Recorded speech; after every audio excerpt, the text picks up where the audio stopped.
നമ്മൾ പ്രവാസികൾ പൊതുവെ ഉച്ചയ്ക്ക് ഭക്ഷണം കഴിക്കുന്നത് സമയത്ത് നമുക്ക് കഴിക്കാൻ പറ്റാറുണ്ടായില്ല. കാരണം ജോലി തിരക്കുകളൊക്കെ ഉണ്ട്, കുറച്ച് ഡിലേ ഒക്കെ ആയിട്ടാണ് നമ്മൾ ഫുഡ് കഴിക്കുക. അപ്പോൾ നമുക്ക് ഇടയ്ക്ക് അങ്ങനെ കിട്ടുന്ന ഒരു ഹോംലി ഫുഡാണിത്. നമ്മുടെ ബോസിന് വൈഫ് രാവിലെ ഫുഡും കാര്യങ്ങളൊക്കെ രാവിലെ ആക്കി കൊടുക്കും. മൂപ്പര് ചിലപ്പോൾ കഴിക്കാൻ വിട്ടു പോവുക, അല്ലെങ്കിൽ മൂപ്പര് പുറത്തുനിന്നൊക്കെ കഴിച്ചു കഴിഞ്ഞാൽ ആ ഫുഡ് നേരെ ഇവിടെ എത്തും. മൂപ്പരോട് പറയാണ്ടാണ് ഒരു വീഡിയോ എടുക്കുന്നത്. അപ്പോൾ നമുക്ക് ഈ ലഞ്ച് ബോക്സിൽ എന്തൊക്കെ ഉണ്ട് നോക്കി നോക്കാം. അതേപോലെ നിങ്ങൾക്കും ആർക്കെങ്കിലും ഈ നമ്മളെ കൂടെ വർക്ക് ചെയ്യുന്ന ബോസ് അതുപോലെ മാനേജേഴ്സൊക്കെ ഫുഡ് കൊടുന്ന് തരുന്നുണ്ടെങ്കിൽ ജസ്റ്റ് ഒന്ന് കമൻറ്റ് ചെയ്യണ്ട അടിയിൽ. നമുക്ക് ജസ്റ്റ് നോക്കി നോക്കാം ഈ ലഞ്ച് ബോക്സിൽ എന്തൊക്കെയാണ് ഉള്ളതെന്ന്. അപ്പോൾ നമുക്ക് ലഞ്ച് ബോക്സ് ജസ്റ്റ് ഒന്ന് തുറന്നു നോക്കാം എന്തൊക്കെ ഉണ്ട് എന്നുള്ളത് കേട്ടോ. വാവ്, വെണ്ടയ്ക്ക കറി ഉണ്ട് കേട്ടോ. പ്രവാസികൾക്കൊക്കെ പെട്ടെന്ന് മനസ്സിലാവും ഉച്ചയ്ക്ക് ഇങ്ങനത്തെ ഒരു ഫുഡ് കിട്ടിക്കഴിഞ്ഞാൽ.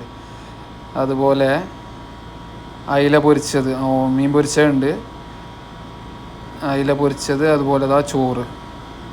നല്ല കോമ്പിനേഷൻ കേട്ടോ. അയില പൊരിച്ചത്, വെണ്ടയ്ക്ക കറി, ചോറ്. പക്ഷെ സമയം കുറച്ച് വൈകിട്ടുണ്ട്, ഏകദേശം 4:30 ആയിട്ടുണ്ട്. താങ്ക്